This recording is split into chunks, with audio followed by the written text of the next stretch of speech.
Well, the competition started on Saturday, the Super 12 competition, as a matter of fact, and that's like the next round of the Kwabon State Governors Cup, and it was an interesting story to see how teams performed in the course of Saturday, and would love to give you the full list of results from Saturday's game. Sinodom had lost to Kodek Bene by 3-1, and of course, Mikota Basi played a 1-1 draw against Sinodom earlier before Rufong also lost to Uyo by 3-1. We're here to look at all of the stories as they come in. On Saturday, there was a bit of a drama in Uyo, and that's like, it was the first game of the Super 12. It was between Korobas and Sidobium, where we had a fan had walked into the pitch to assault a referee, and the fan was said to be a fan of Sidobium local government area. And Sidobium had now been fined 200,000 naira. For failing to control the conduct of the event and for bringing the game to disrepute. And of course, there was also a fine of 100,000 naira for pinch encroachment by the fans of Nsirobium, and the fine was set to be paid before tomorrow, Tuesday, November 7th.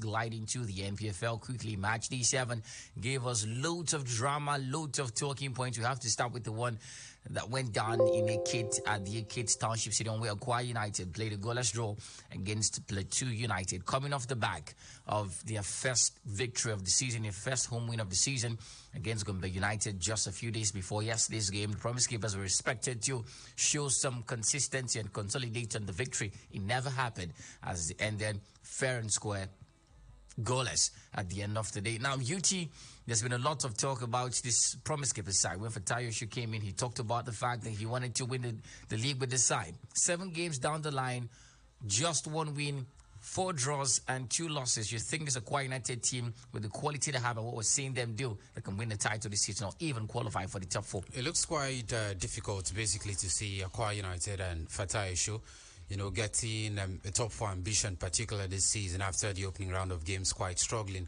And of course, you've also made mention of the fact that we expected them to consolidate from that victory against Gombe United.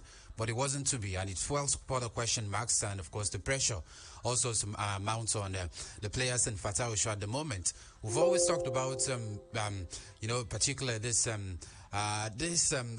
habit of signing players, 20 players or over 20 players every single season, and that was just the case for Akwa United. It's almost a norm in the Nigerian Premier Football League, basically, when we see teams prior to the start of the season sign humongous amounts of players, and not just signing these players, they're getting in a new coach, and you expect, of course, them to hit the ground running so easily. It doesn't really happen that way, and that's just been the story of Akwa United.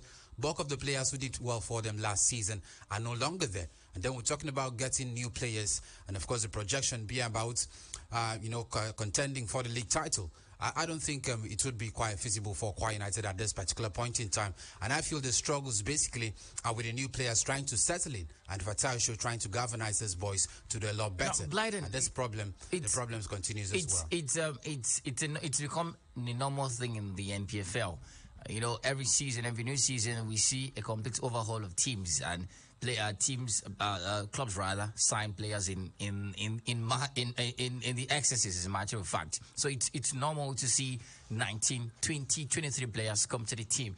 But what's not normal is when these players do not perform after a certain number of match days. It's 7 match days into the season, and we are still saying it's because they brought 23 players into the side. Well, I wouldn't want to agree to the fact that a number of players joined the side, because if you look at the Nigerian Premier League, it's the same story, everybody. Yeah. Enyimba Football Club brought in 19 players this season. Rivers United had sacked a huge number of players before the new season, brought in a huge number of players. So it's a story, virtually, what they're doing is everyone is rotating each other. At a point, you play one season here, move to the next season, and play at this club. It's not good for the players, it's not good for the league for me. But for Akwa United as a case study, it's not really added up for him. And typically when you bring in a new coach, I think it's a combination of a new coach, new players coming in, not really knowing what the ground is for you, who's supposed to start game for you or not. Just as we talked about in the morning, you said some of those players who were with Aqua United previously, last and are season. starting games for them, and it's quite concerning for that from that angle. But basically, concerning the fact that are they title contenders, I do not think so, because when you start the league and you're not hitting the ground running, it's always going to be difficult. Can they sneak in to be in the top four?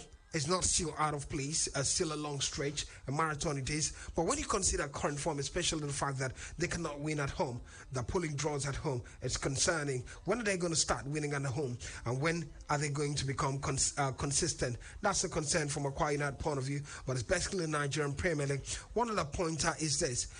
This one is spending money, another person is spending money. New players are going to new clubs all the time, every season. Yeah, the but competition is getting even higher. Spend money as well. But let's look at the man whose table would dump all the blames, the coach of the side, Fatayo Show.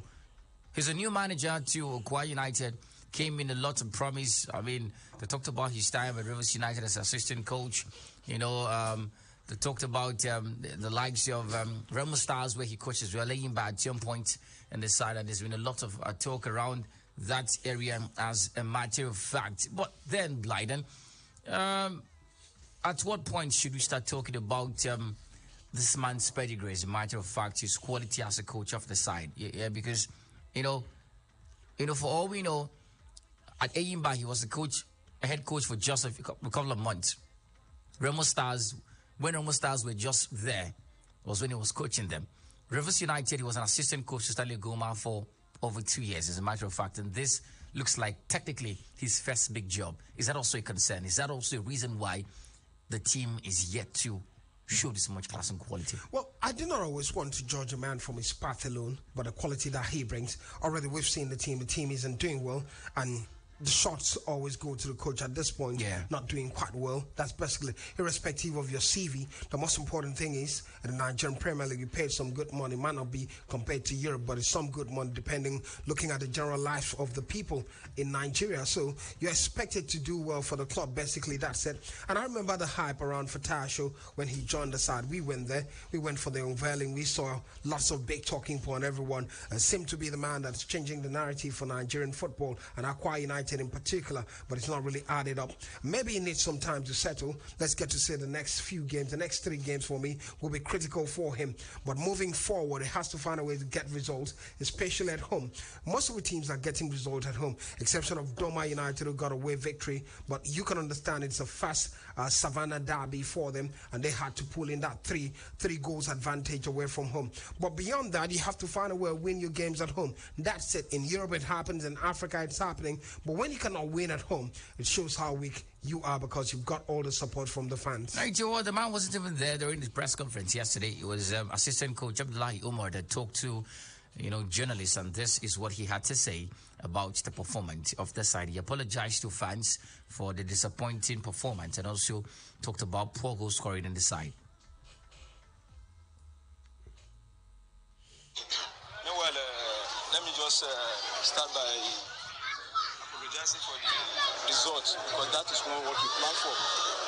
Meanwhile, we planned for the whole 3 points, but what happened was the intensity of the game and how Plateau United came with their game plan.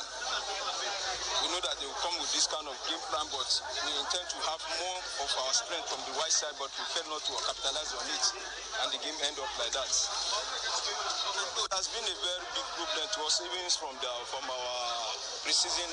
From our preseason, scoring goal has been our problem, and which, if you look at the quality of the players we have in terms of goal scoring, I think we need to improve on that to have more to improve their goal scoring, because it has playing at home become very difficult for our striker. Well, the man categorically said that they need to improve their goal scoring. It's been a conversation. Well, we never thought it was going to be a problem because the first 4 games, 2 away games, they were scored 5 goals, and goal scoring all of a sudden becoming a problem, Blyden. Yeah, Mary, we've seen it only in away games, and basically the reason is this. Look, from away games, you're conceding goals and scoring some goals because your opponents are coming out and you having that opportunity. They want to score you, nail you down, and have the opportunity to score a few goals. And you're losing. You come at home now, your opponent is sitting back. They're not attacking you the way you expect them to do. It's your turn to attack them. You can attack them. That's basically the conversation. So you look at that side, there's frailty when it has to do with attacking-wise movement. There's frailty in the attack, and it doesn't make sense from that angle for me. And you need to have pungent attackers for me who are not scared of defense, and the guy Olisema for me is that man for me. I think, though despite being a midfielder, Olisema rather, despite being a midfielder, he was able to score lots of goals. Should be part of that mix for me. And that's it. Still quite nice. I'm not sure. Last I checked, he was moving to Ethiopia. You know how these things work, Mary? That's the thing. All right. Well, the NPFL other games is over the weekend. Well, Blyden, when last did you hear that a goalkeeper have had to assist in a single game? A long time. Even in the EPL. Well, yesterday an NPFL goalkeeper had to assist in a single game. Okay. His name is Kingdom Musai. Plays for Doma United, the first NPFL goalkeeper in history to keep a clean sheet and get to assist in a single game. As Doma defeated Gombe United 3-0. Rivers United played 1-1 against Sunshine Stars. Bandit Insurance defeated Remo Stars by a goal to do, a controversial situation. Foul throw, no foul throw. It's a conversation. Shooting Stars defeated Niger Tornadoes 4-1. Eyimba defeated Kwara United by a goal to nil. Daniel Daga won the man of the match, and of course, he went home with a phone, according to the reports. Enugu Rangers 2-0 against Heartland. Abia Warriors defeating Katino United 2-1 today. We'll see Sporting Lagos taken Kano Pillars, and yes, Bayelsa United taken Lobby Stars. For the table, let's just look at the top four. Enugu Rangers Remo Stars third, 12 points. Abia Warriors fourth, 12 points. Akwa United 17th, 7 points from 7. That's the story from you.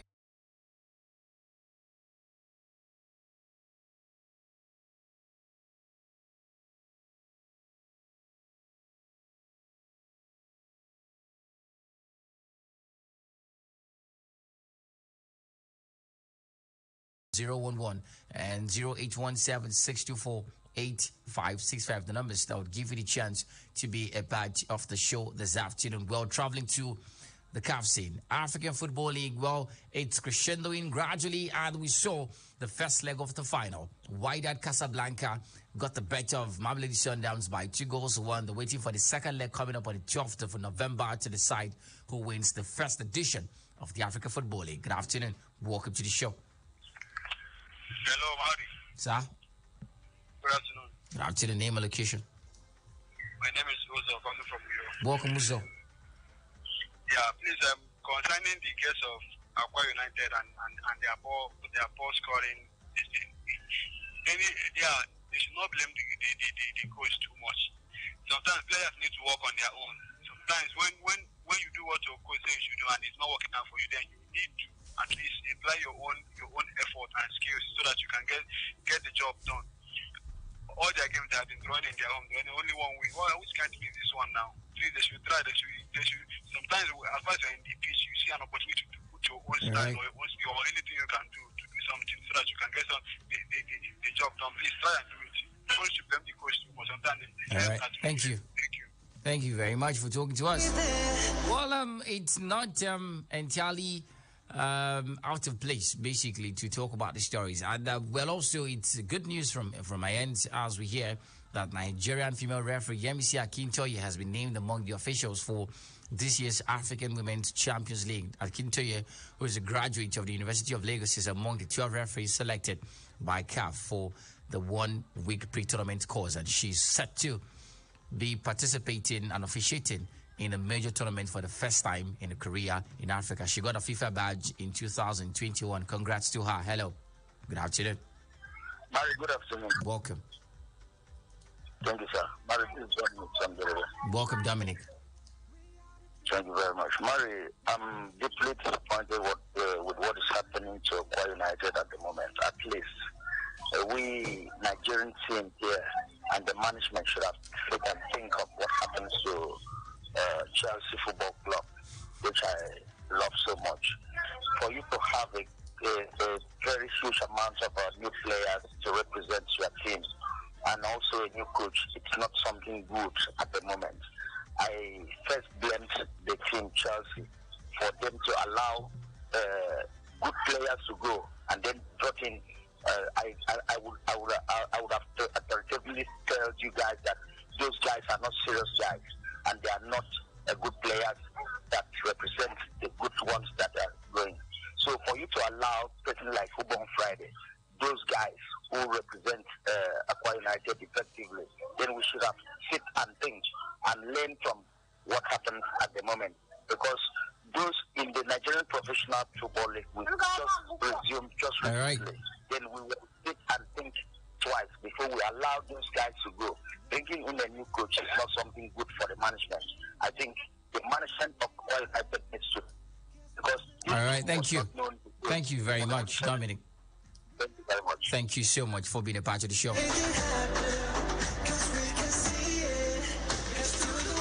I wanted to move on and talk something else, but there's a conversation, a school of thoughts that Dominic has raised, and it's about the players who've left the side.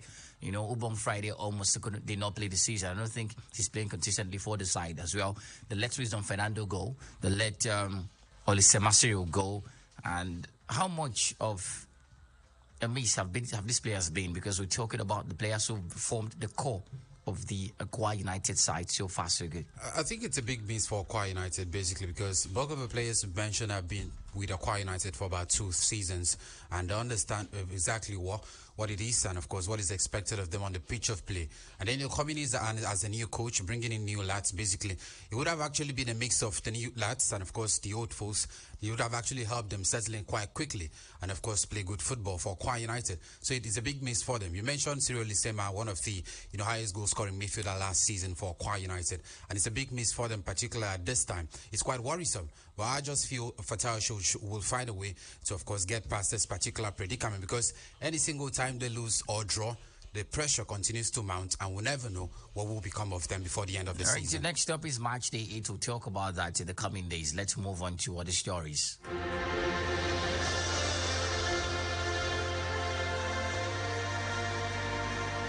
we have to talk about the result, because we have to talk about how the hell this goal stand up, and it's incredible. I feel embarrassed, but I have to be the one now coming here to try to defend the club and please ask for help, because it's an absolute disgrace that this goal is allowed. It's an absolute disgrace.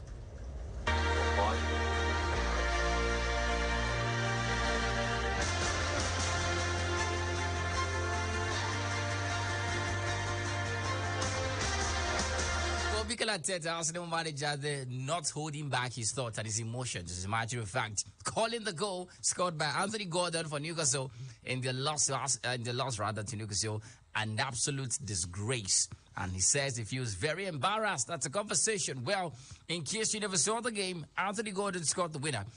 And it was Newcastle defeating Arsenal by a goal to 0 and ending the unbeaten start to life this season. But in the build-up to the goal, first of all, the ball was adjudged of crossed over the line. And also there was a story of pushing, shoving in the build-up to the goal.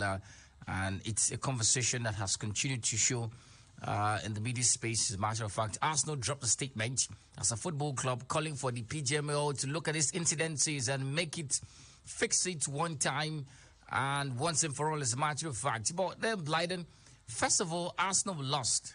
But then, what did you make of the game holistically? Yeah, fantastic game for me. I think from Mikel Arteta's point of view, probably I would have loved to start Fabio Vieira in the game. And add up the numbers in the middle, Newcastle were quite physical compared to Arsenal. MetLife difficult for Arsenal. But on the overall, when you look at the end result, not a worthy result for Arsenal for me, and quite as Mikel Arteta said, disgraceful. And when you call yourself the best league in the world, you can't afford to be letting those kind of goals stand. It didn't make sense to me. There were more than one reason for that goal not to stand, and finally they let it happen. And I begin to feel the VAR guys in there, the video assistant referees, were basically looking forward to just helping an English player score a goal. That's the word, because I don't get it. There was a clear foul in that incident. All right, you didn't get the foul. What about the offside? The keeper was far off, so that last pass simply offside by the rule of the sport. And all these things, not to talk about the ball passing the line. Yeah, we can say probably not all the entire part of the body of the ball past the line. On the other hand, you could talk about different angles. But if you're talking about the ball not being outside, what about the foul? What about the offside? Because the foul was so glaring. That's it for me. Disgraceful, I must say. Well, UT, obviously, these people are not ready to change. Maybe they want to be very dirty and corrupt, as a matter of fact. But let's look at Arsenal Football Club on the night. You think they put up a performance worthy of notes, looking at how they played, struggled to score goals, to create clear-cut chances, and of course, sadly, lost controversially? Yeah, they might have struggled against Newcastle, but not really the best of performance for Arsenal moving forward. But then it was actually a goal that disrupted the entire game. Basically, that's the way I saw it. I'm not expecting Arsenal to, I didn't expect 100% performance against Newcastle, because if we talk about Newcastle, they're also a top side, particularly this season. I expected it to be a battle on the pitch of play, which basically was what I expected that I saw on the pitch of play. But that particular goal scored by Newcastle entirely disrupted the system and, of course, the game entirely moving forward. So, for me, I think Arsenal performance wasn't at the best. Usually, we've seen them play top sides this season, like of Manchester City, getting the best of them. But against Newcastle, it was a performance below par, which I think basically maybe the defeat against West Ham actually affected them in that game against Newcastle. But then, I see what points back to that particular goal. It shouldn't have stood. Let me add a bit in the conversation, Mario, when it has to do with tactics in that game. What I saw was each time Kai Havertz is introduced, a bit slow, especially when he's playing from the middle. But I do not really have a problem with him. I have a problem with his teammates. Because you see all the time, what's the name now also, not playing quite well. Jorginho? Not Jorginho, the one from the right flank, the English-Nigerian. Bukayo Saka. In last two games, he's not really played quite well. But here's the problem that Kai Havertz had with that team and when they play. When he's off the ball and opens to the wing, drop the ball basically for him. And you see Martinelli doing the same thing, condemning him and bringing the ball into the middle. Saka doing the same thing. And at the end of it, he doesn't get productive for the team. The whole team isn't productive. Because second half, when Fabio Vieira came into the game, Kai was still part of that game. But each time, by that time, they needed a goal. They were passing the ball to him, and he was laying those crosses, and they had more chances. So on one hand, that deficiency gets to happen, because you have a player who's not really touching the ball, who's meant to touch the ball, and the rest of the players holding onto the ball too much. But on the overall, I think I would have started Fabio Vieira in that game to add up the numbers in the middle, because Jorginho and Declan Rice, that midfield not strong enough for me. Plus Kai Havertz in the middle. How much do they miss Thomas Partey? I think they miss Thomas Partey. We saw. And how are they going to continue missing Thomas Partey? We saw Fabio Vieira and the man Jorginho starting against West Ham in the Carabao Cup. And I was here talking about, of course, two of them starting because basically they are slow in terms of pace. I watched one of the goals West Ham scored. Two of them were almost escorting the Ghanaian winger back to the 18-yard box. So it basically shows you that the momentum most times is slow when two of them start the same way. No, and maybe that's why Mikel Arteta choose to start one over the other. No, here's it for me. In that game, there was no Declan Rice. Declan Rice. Yeah, there was no Declan Rice. Do the job for you. So starting Fabio Vieira and Jorginho and Kai Havertz in the middle against West Ham was such a terrible midfield because no one gets to mark for you. No one brings any bit of physicality. Now you had Declan Rice in that middle. All you needed to do, add up more midfielders, because when you drop Kai Havertz to the middle, he doesn't give you the job. That's it. It's more better when you have Kai Havertz join the attack better. And that's it for me. Right. Comparatively to Newcastle midfield, they had a better midfield for me. All of this does not write out the abysmally corrupt, criminally crazy officiating we saw yesterday. All right, so moving on to other stories and other games you saw in the Premier League over the weekend. Man United had to leave it late against Fulham to ease the pressure somehow on Erik ten Hag. A 1-0 victory. Captain Fantastic Bruno Fernandes coming clutch for the side at the day. Now, UT, you saw the game yourself from start to finish. It looks like United still have a long way to go in terms of getting decency whatsoever in the pitch of play. Yeah, it looks like it has still been the story of United struggling, particularly since the start of the season. And a disjointed United up till now. Most of the wins they've actually got this season are scrappy wins. You see a player come up clutch for them at just an inch of time when the game is about ending. And it further shows you that United are not the United side that played last season, went to 2 cup finals. Particularly this season has just been, of course, one individual moment of brilliance, and you get the goal scoring. but not for Andre Onana's saves, particularly on that particular weekend, on Saturday rather, they would have conceded more than 1 or 2 goals. So I think for me, United have problems, not just with the midfielders, with the attackers as well, because we've had supplies. Marcus Rashford scored 30 goals last season. He's found the net just once this season. We're talking about Rasmus Højlund. So what's the problem there? The problem has been this United attackers finding it very difficult to find the back Rasmus of the net this Højlund season. yet to score a goal, £72 million splashed in his head. You It's think becoming quite worrisome. it's a case of his failure to score goals? Well, I think it's a whole team. I watched a game yesterday.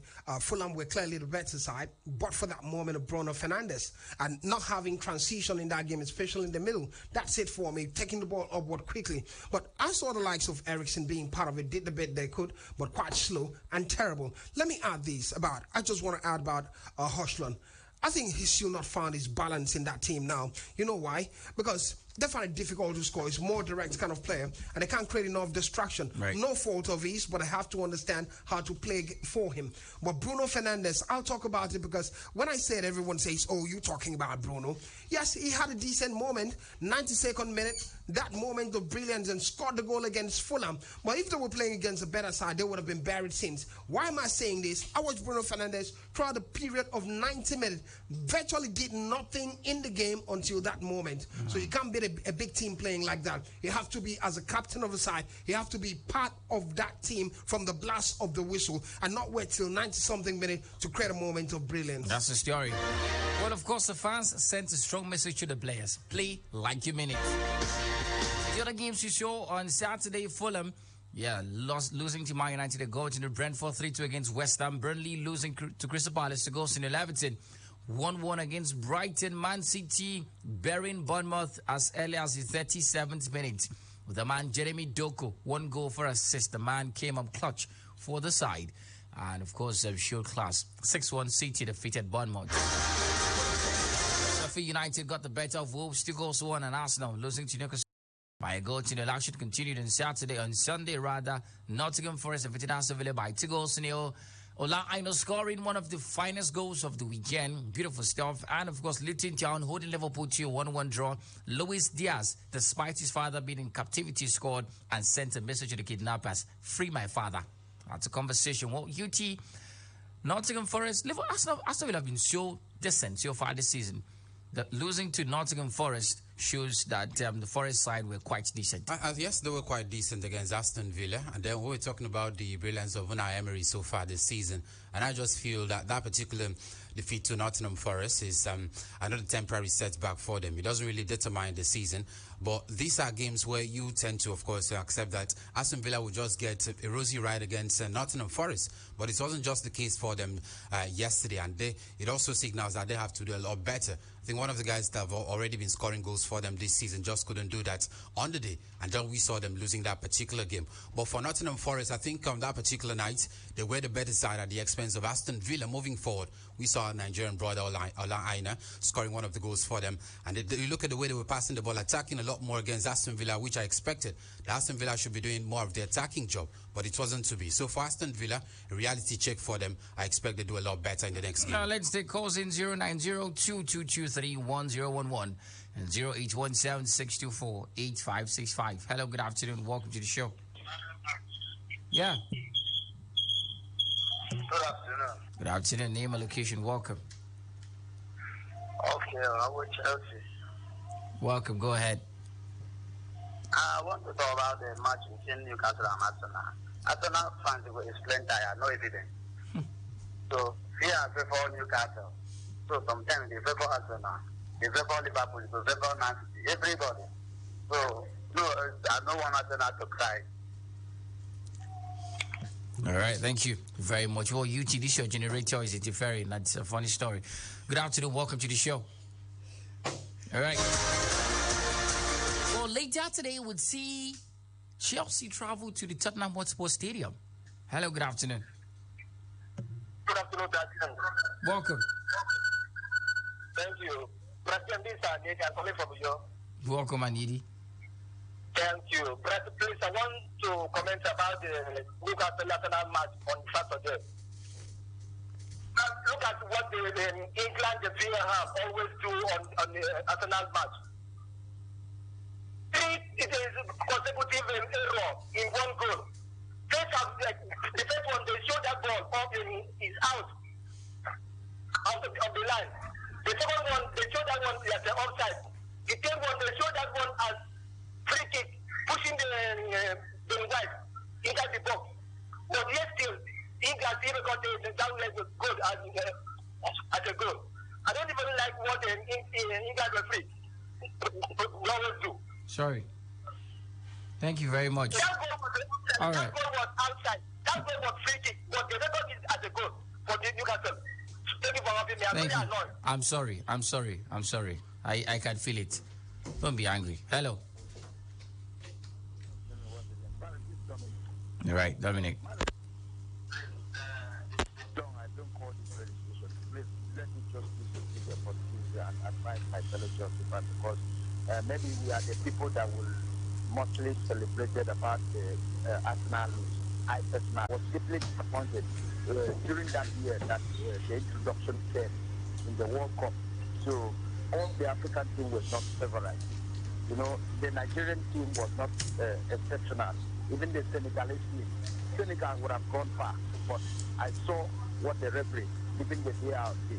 So what happens to Arsenal? They should take it in good faith.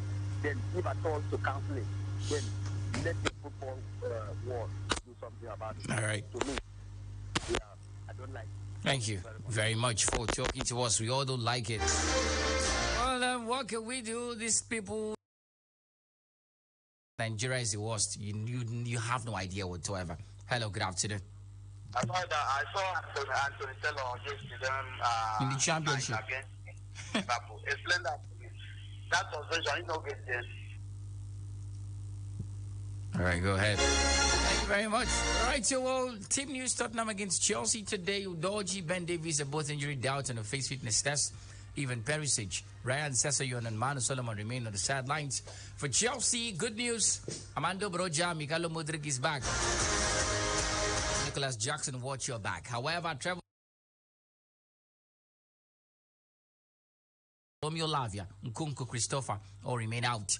Well, according to the stats, Tottenham ended an 8-game winless run against Chelsea with a 2-0 victory back in February. They have 26 points from 10 league games. That's their best start since 1960. They'll be looking to make a mess of Chelsea. Well, UT, a Chelsea fan told me by themselves, yes, I think it was on Saturday, that they have gotten some decent results over big teams. Got a draw over Liverpool, draw against Arsenal, and they think they'll draw Tottenham. I think it looks quite glaring that they may actually get a draw against Tottenham Hotspur. It's a derby and a big game at that. If you look at the last two big games Chelsea have actually played this season. But I also like to remind Chelsea fans that the game against Liverpool was quite early in the season, and we're talking about Chelsea still being fresh. I watched the Chelsea now, and the Chelsea we saw against Liverpool. There are some differences as it has to do with this Chelsea side. Their failure to convert chances has also been one of the key talking points. Yes, they scored lots of goals against Fulham and Burnley, 2 consecutive wins for them. And we're here talking about how Chelsea probably maybe just be back on track positively. But it wasn't to be when we saw them against Brentford. And that has actually been a disjointed case for Mauricio Pochettino this season. And the greatest concern has been taking chances, with some players being one of the culprits of the side. We're talking about Nicholas Jackson being one of the biggest culprits, missing glaring chances. I think the positive is that they've been boosted by the return of one man, Armando Broja, so it can actually help them going forward. But I think this Chelsea side, I'm not underrating them against Tottenham Hotspur. It is a London derby. Basically, we see teams that do struggle coming up clutch in derbies like this. Can give them another chance to get the better of them. Can anything come out of Nazareth, Blyden? Well, typically, if I were Pochettino, from a Chelsea point of view, I'll start the same starting lineup I used against Arsenal and play the same formation against Tottenham Hotspur, and probably they might get a result. But on the other hand, we've talked so positively about Tottenham Hotspur. I can understand because of the way they're playing. They're getting the numbers, and right now, top of the league, one way or the other, if they get to win it. And undefeated still, if they get to win this game and go back to top of the league. But it's going to be dicey because there's one weakness about Tottenham, even this season. They're not able to score goals with ease. That's the concern. I was Tottenham against Luton. They played well from a midfield point of view. Basoma and Sarr holding the midfield perfectly well. But the problem was getting to score goals. Kulusevski also not being able to contribute so much for them. And the next game, it was the same story. Struggled a bit, but had to find a way to win games. I think it can come to an end against a typical Chelsea side, which you do not know which Chelsea will turn up to the party today. Is that a very weak Chelsea or a strong one? Last few games we saw, especially against Brentford. What was the problem with Chelsea? Still, I go back to the midfield because people don't understand the importance of that midfield. Playing two midfielders and go Chukwu on the bench because Enzo Fernandez wasn't there. I expect Enzo is back to that team. I expect that midfield to be solid from a Chelsea point of view. I do not know about Caicedo, but that's it for me, Mari. If they get to start three in the middle, it would be such a heavy work for Tottenham Hotspur to beat Chelsea in this one. But Tottenham are still the favourite. They're playing at home. We'll see. Let's talk about Italian Serie A after this call. Hello, good afternoon. Hello, good afternoon, Mary. Welcome. Name and location. I'm Dennis John. I'm calling from back. Welcome, Dennis John.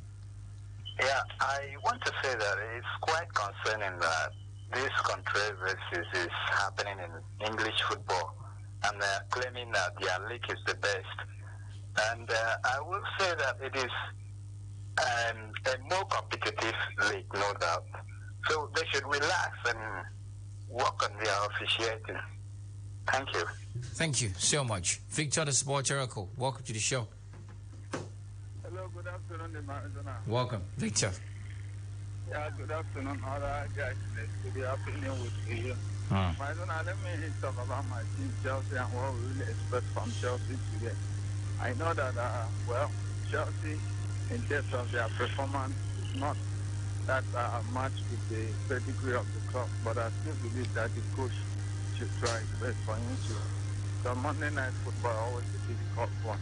So that's why you need a best coach and the best player. So I wish my team a maximum 3 points. And let me say, for one Manchester City did by scoring 6 goals at the weekend shows you that Manchester City has something about the league. And for Arsenal to be tough, and they have not won the league in a long while. So let's see right. who will be the best to go on with it. I always say that Aqua should try the win 3 points. That's my take. Thank you, Father. Thank you very much, Victor, for talking to us. Always reminding us now that they haven't won the league in a long while. They've heard you. They'll win it very soon. Good afternoon. Hello. Welcome. Good afternoon. Welcome. Name and location. This is Junior calling Go ahead. from you.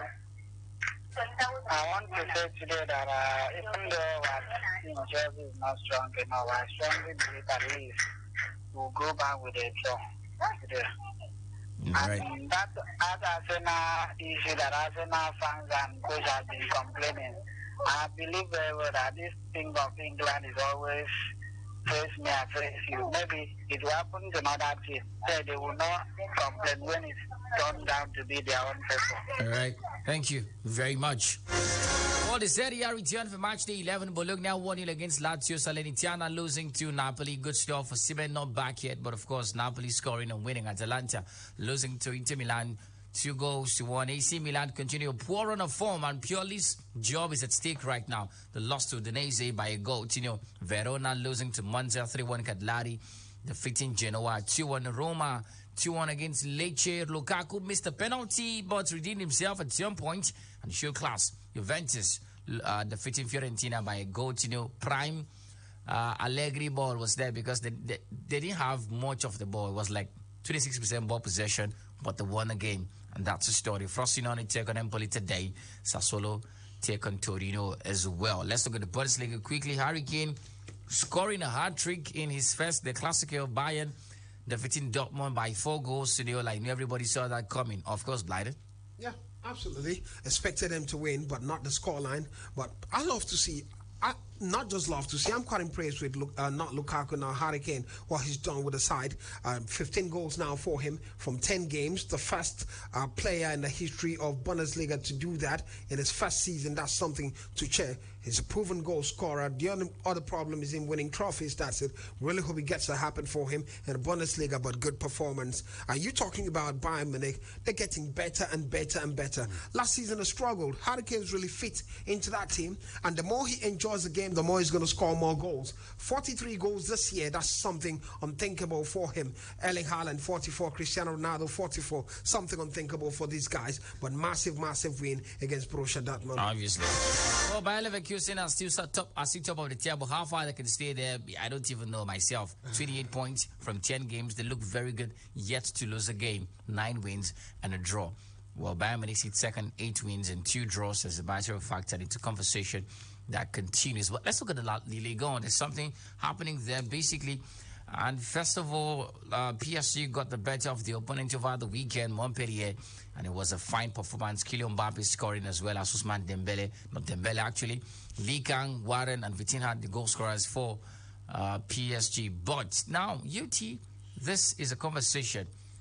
Former Arsenal star Sami Nasri has advised Mbappe to snub a move to Real Madrid, but rather extend his stay at PSG, saying, and I quote, "It is better to be a king in your village." Right, the story is quite laughable because why is it laughable?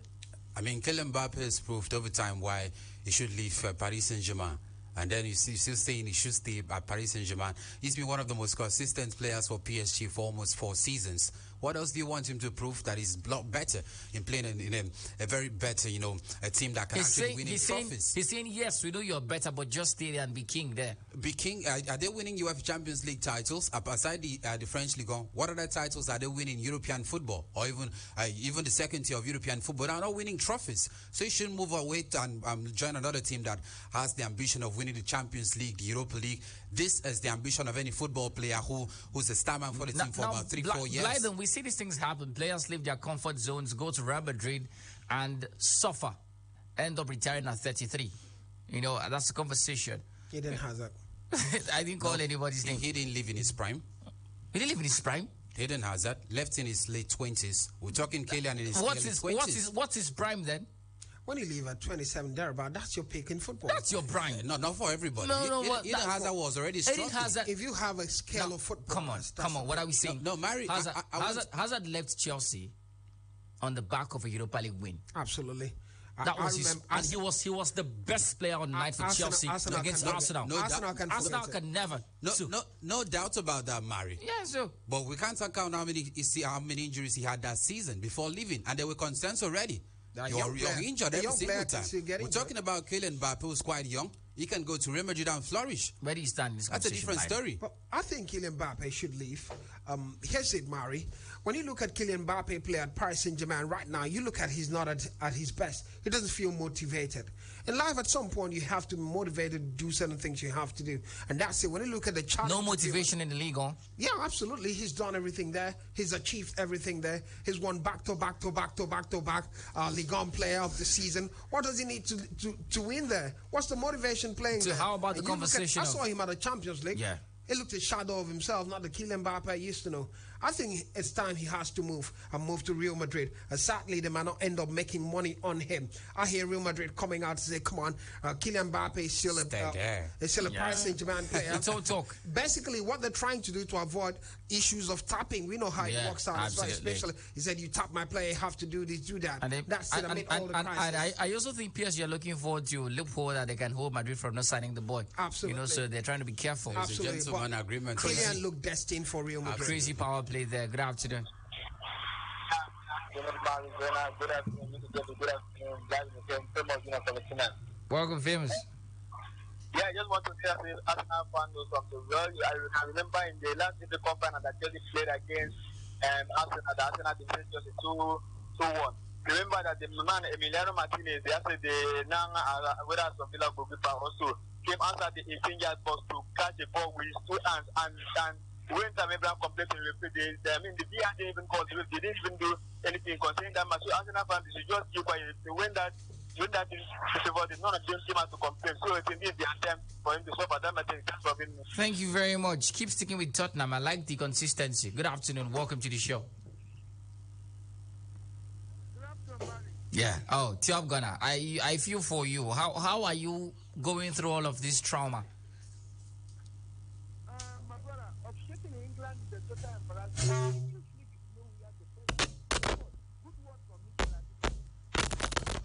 Should not accept defeat. okay, at St. James Park, there was a lot of controversy. Anthony Gordon goal was 40. The ball had turned off the line. Joe Linton pushed Arsenal player on the build-up to that goal.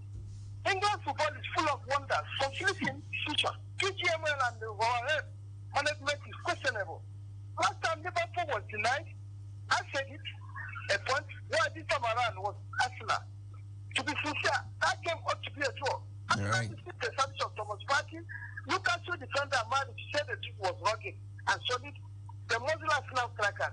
PGML need to address the system of part of shaking and stop apology. Thank you. Finally, Mari, how can England have one camera angle in a big match involving Arsenal and Newcastle? That ball is off the line. Thank you for having me. Thank you very much, Top Gunner, for talking to us. Hello, good afternoon. Good afternoon, my people, my people. Yeah.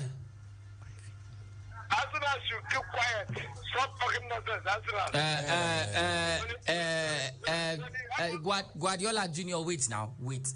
Guardiola Junior, just call us and tell us what you think. Forget all of that drama, please. Okay. Forget about drama. We should talk that drama. No, but the way you're saying it is where I don't like. When the Rockman City, they say that's the perfect time. I keep saying it. Manchester City will still carry this premiership. Let everybody go to hell and remain the Arsenal. So, thank you very much. Let's be civil in our conversations as much as possible. Come. It looks like your lady Salma Paraluelo is showing class. Yeah, 4 goals. Hello, good afternoon. Yes. Good afternoon, and Welcome, ID. all right, thank you. When Ethiopia scored an offside goal against Manchester United, Arsenal fans were happy, they were jubilating.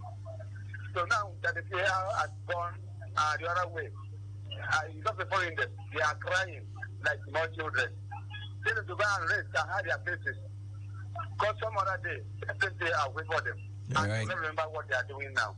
Thank you for having me. Thank you very much for talking to us. Everybody is bringing incidences from the past. I like that. UT, the life it. Okay, Samuel Edison says, good day, Mario and gang.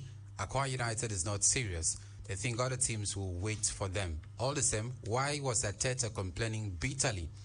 VAR ruled Manchester United goal in their favour and refused to award penalty to Rasmus Højlund. Now, turn by turn, VAR still ruled out Manchester United goal against Fulham. Okay, Joseph Samodo says, good afternoon.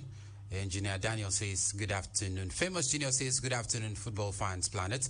Congratulations to my team, Newcastle United, for ending Arsenal unbeaten run. My concern is not about the goal, but the victory. Aqua United coach is an average coach. The team is bigger than him. Famous Junior from Imanibum. Thank you very much. Brice says, good afternoon, Planet FM. As for my team, Chelsea, they will win tonight. That's it for now, man. Thank you so much for talking to us from the live feed. Let's take 2 more calls and bounce this afternoon. Hello, good afternoon. Welcome to the show. Yeah, good afternoon, sports analyst. Let me quickly go to the point. Mikel Arteta should not talk too much because when Joking Club will react when they disallow the last goal. And what was the position of Arteta then? So it is now come and hurt Arteta. Arteta should not complain. All right. Thank you very much for talking to us. Hello, good afternoon. Should be the last call for the day. Hello. All right. You want to call us back? We can squeeze in a few calls and bounce this afternoon. Well, good news. Well, since the sacked, the former manager, UT, Ajax have now recorded 2 consecutive victories. The victory opponent again over the weekend. 2 backbone scoring. We'll talk about it. Yes, welcome. Yes, I want to say something about this. I'm talking against Arsenal. That is happening to Arsenal. We will reach everybody. All right. Thank you. Those are talking against Arsenal. It will happen to everybody. Thank you for having me. Thank you very much. National Cake is going to get to everybody. Hello, welcome. Hello. All right. Yes, we can hear you. Go ahead. All right. Go ahead, Victor. All right.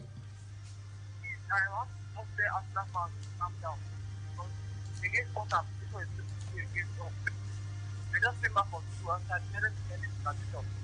And for my team, the impact, now next month, and for 20 today. All right. It's difficult to hear you. Well, that's it for the show. Blyden Chukwueze returns to training, set to be in action for AC Milan tomorrow against PSG. And we hear that, well, what's it with AC Milan? Okay, the Milan side. Lukaku returned to Inter Milan, the fans are whistling.